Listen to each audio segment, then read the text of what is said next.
So, I guess we're going to be talking about Jordan Peterson and comic books.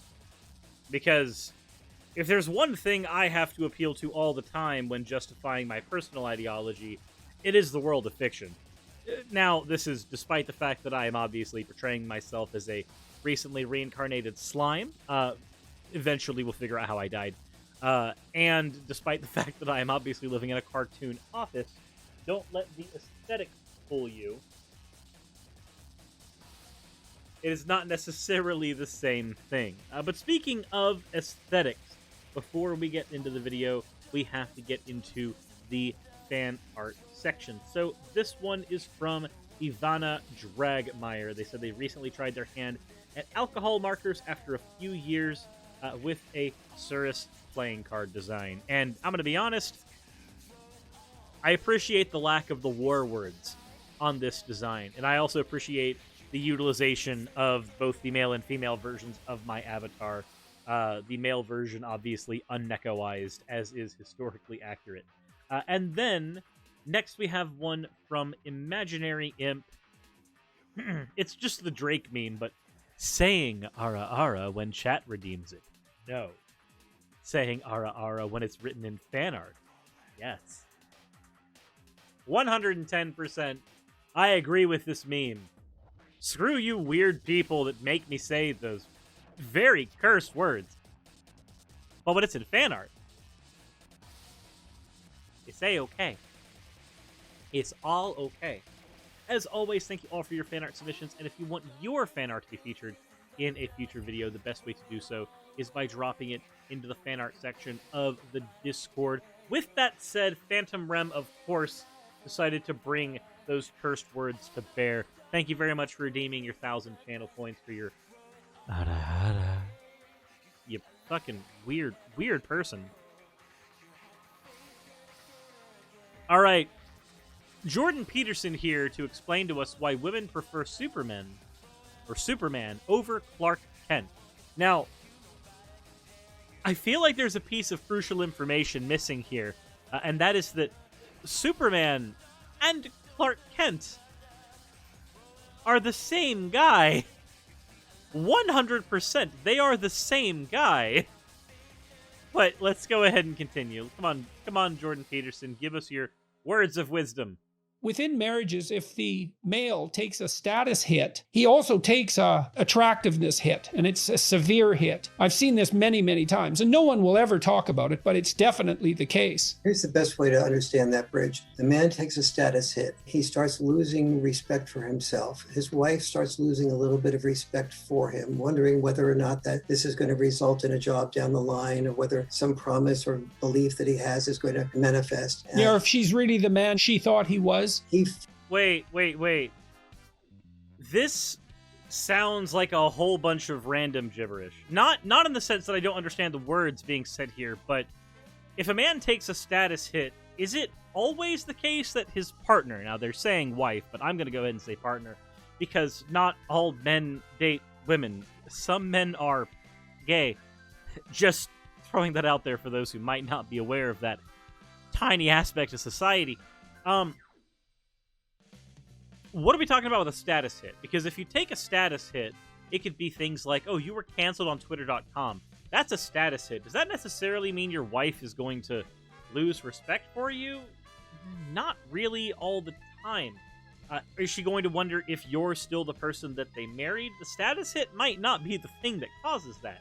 It could very easily be that there's something else that caused that, and you, in your own post hoc terrible analysis, have decided that it was the status hit that called it.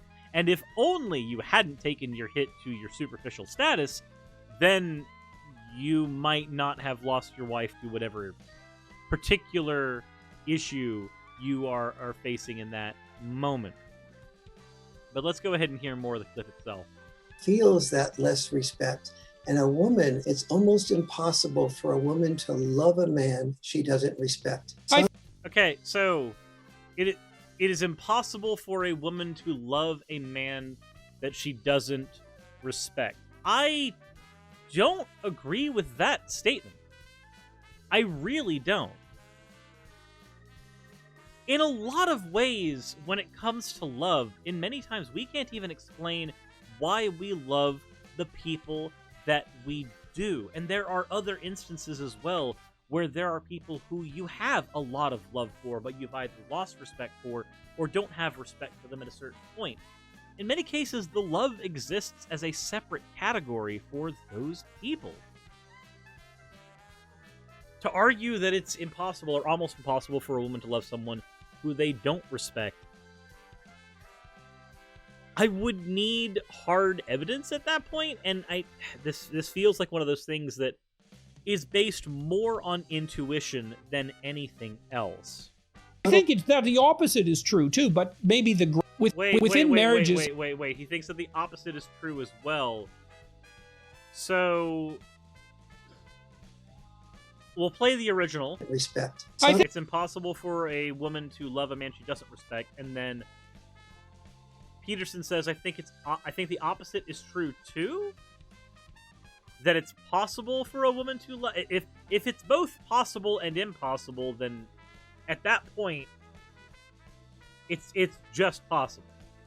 Like, the opposite being true automatically means that the impossibility isn't part of the conundrum anymore. I think it's that the opposite is true too, but maybe the grounds for respect differ. The grounds for respect differ, Yeah. and also there's more flexibility with a man on the respect issue. There may not be more flexibility in terms of first falling in love. On the beauty issue, women have their burden they have to live up to as well. But on the respect issue, it's very challenging. If a woman begins to lose respect, she begins to lose love, and men sense this, and therefore they oftentimes brag or boast or overstate their potential in order to be able to make themselves attractive. So we're a minute and 9 seconds into this minute and 43-second clip, and the name of the clip is Why Women Prefer Superman Over Clark Kent. Now, I don't exactly understand why Superman or Clark Kent are brought into this conversation then, because if this is about respect being lost on an individual, there are far more instances, especially in some of the more edgy DC comics where Superman does things worthy of losing respect, than Clark Kent does. At least in terms of people who don't know that they are two separate individuals, and therefore have to make that categorization issue. But again, these are the same person. But let's go ahead and continue. I want to know if in the last 30 seconds Superman and Clark Kent are actually brought up. We see this in so many levels. On the Lois Lane level, Lois Lane had no interest in Clark Kent, but she fell in love with Superman. Once she fell in love with Superman, she wanted Superman to be able to cry and express emotions. But the man who did cry and express emotions and feelings and sensitive, Clark Kent, she has zero interest in. Wait. So, hold on. The idea that Clark Kent is the one who cries and expresses his emotion as far as, like, the character that is portrayed, and Superman doesn't do that. I feel as if you haven't read that many comics. This feels like one of those takes. Wasper, I hate you. I will get to that in just a second. This feels like one of those takes that's brought up by somebody who hasn't actually read a lot of comics. Like, if you've just watched the Superman movies, the idea that Clark Kent is this weaker, almost infantile type of person, and then there's Superman, who is this completely different personality, that is largely talked about more in the movies. The idea that Superman is more of a god-like character in comparison to Clark Kent. But the reality is, in the comics, that duality is a lot more humanized, a lot more down to earth, especially depending on which comic you're reading and who is actually writing the comics at the time. There are some comics, like how there are some movies where Superman is portrayed as this almost godlike figure, but then there are others where he is portrayed as an incredibly down-to-earth person who does cry, who does feel. And I don't know, it feels, when you say Superman is this thing, as somebody who likes both DC and Marvel and even IDW comics, the idea that these characters have any one cemented in stone personality is laughable when you look at the variance in characterizations from the Bronze, Gold, and Silver Age of comics alone, let alone going into the more recent expanded interpretations, where, for instance, take Batman as a character. if Batman is being written in Batman stories, Batman is this down-to-earth character who is constantly fighting against the odds and struggling to deal with what characters like Superman and Wonder Woman would consider to be run-of-the-mill threats. But then when you get into, say, Justice League interpretations of Batman, now he's a god among men who can square off against giants with no problem, and we have to ask ourselves, why the fuck is this Batman struggling to deal with threats like the Riddler, or struggling to deal with threats like Bane? How much harder is it to deal with Bane over, say, Superman, someone who Batman has gone toe-to-toe with repeatedly, depending on which comic you are going into? I don't know. I don't like this idea that that we base this off of a single interpretation of a comic book character. That feels really, really wrong. Also, Wasper, you crazy absolute madman, with the 50,000 channel points. It is amazing how often this is happening now. Jesus, I have lost track. How many of you has saved up this much? For the 50,000 channel points, how long does it take to actually get that many? I give you your actual declaration of war. Oh well. First time in this video, second time on this stream. I don't have the energy to keep up with you people. Also, obviously you have chosen the middle side in this conflict, the objectively incorrect side. I am sitting here behind my desk doing my best on the objectively morally superior side of the conflict, on the OWO side of the conflict, and look at you over there, just being a degenerate. Stop it. Get some help. Choose the right side. Also, pick up whichever merch you want based on the side of the conflict that you identify with most. Okay, let's get back to misunderstanding comic book characters. Because, oh, by the way, can I just say that there have been several instances in comic books where Lois Lane fell in love with Clark Kent and not necessarily Superman. The falling in love with Superman and dissing Clark Kent thing is a product of the cartoon, a product of, again, some of the earlier comics, and also a product of the movies, not necessarily a product of all of the variable interpretations of Superman that have existed. It depends on your writer, it depends on your story. Women are oftentimes say, I'm opposed to war, but she's much more likely to fall in love with the officer and a gentleman than she is the private and the pacifist. So wait, hold on, I have a question. Is it...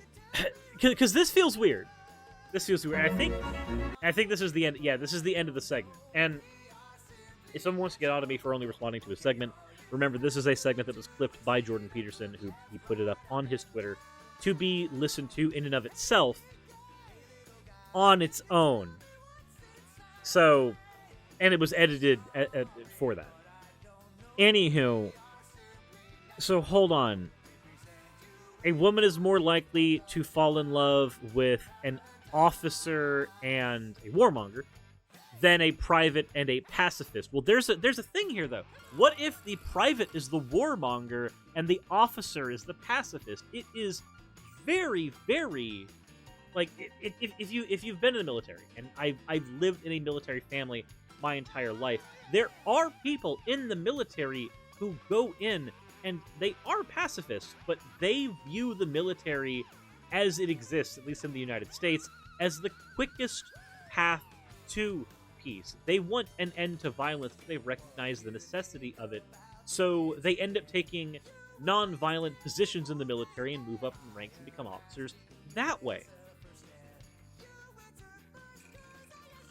So if we take the officer and the private out of the conversation, then is it more likely for the woman to fall in love with the warmonger or the pacifist? That's the question we have to ask. And we come to the conclusion that we can't fucking know because we don't have the ability to probe the minds of every woman in the entire world. And the idea that we can, and that this is a solvable riddle in the first place, even when formatted correctly, is laughable. But here's the thing.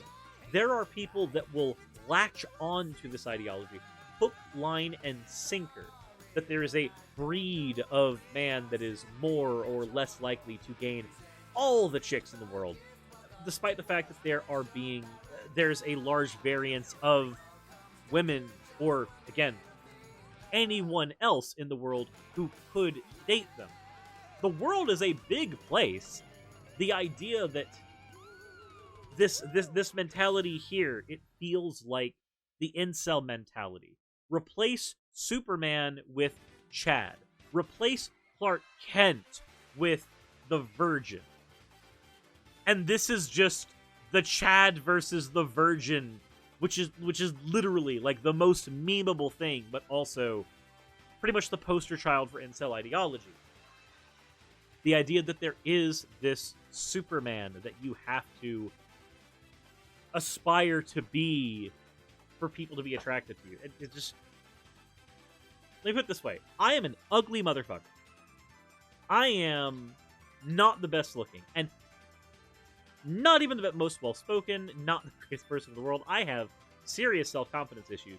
And yet, prior to having my channel, so you can't even use the ability for me to have influence as a mechanism. Prior to having my channel, I was in a multi-person polyamorous relationship with multiple people. There were multiple people who wanted to date this ugly sack of shit right here. So,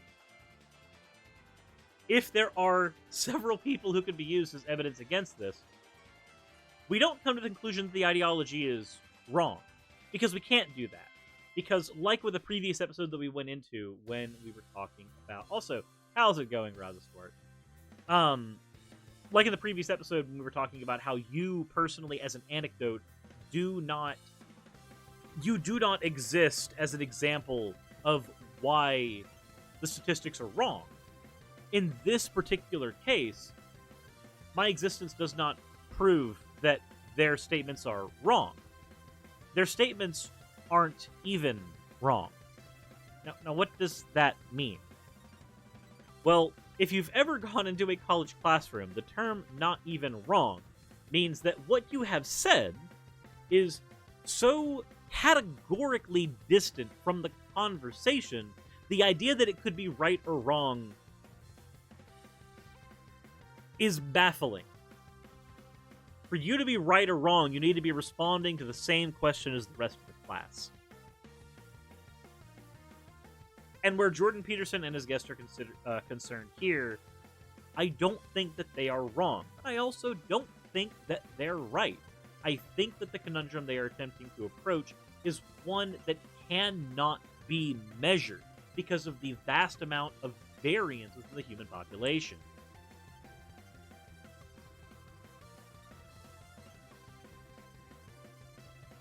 Also, Mortem Palamonium. If you want to give me credit for being a speaker, remember that I've been streaming and YouTubing for 4 years. These abilities were honed, and they're still not good, but they were honed earlier through a long time of working on my channel. Those were not things that I had 5, 6, 7 years ago, as evidenced by flailing and failing YouTube channels that have been started previously. But my point is, don't accept this Clark Kent Superman duality argument, because ultimately it just ends up being the incel versus Chad argument all over again. It's categorically incoherent and can't get you to an actual conclusion or philosophy about life. And at the end of the day, if I were to just poke fun at the examples given in the video specifically, Clark and Superman were the same person the entire time. If we follow that to its conclusion, despite that not being the point they were trying to drive home, then any of those negative traits that you would be worried about in the first place from watching this video, you already demonstrate the other ones because you are both the Superman and the Clark Kent. Don't fall for the random bullshit that you hear in the Manosphere. there's a lot of people out in the world.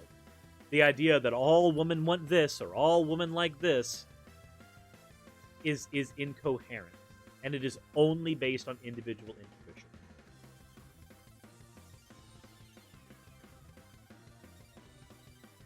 With all that said, though, I want to throw it back onto you. What do you think about this? Do you think that the self-help conversations happening here are useful, where Jordan Peterson is concerned, or do you think that they are somewhat detrimental in that they sell people a bag of beliefs and an idea of the world that isn't necessarily logically coherent? It discards the idea that everything is variable and skews one way or the other, and it depends largely on not only the individuals involved, but also the time. The era in history that you exist in will determine what is considered to be the most attractive or the most unattractive thing, and that will change over and over and over again, and there is not a significant way to measure it outside of with hindsight. With all that said, everyone, if you want to support my channel and what I do, there is always the section under the video where you can do so. If you haven't subscribed already or followed over on Twitch, please consider doing so. And as always, everyone, insert end of video tagline,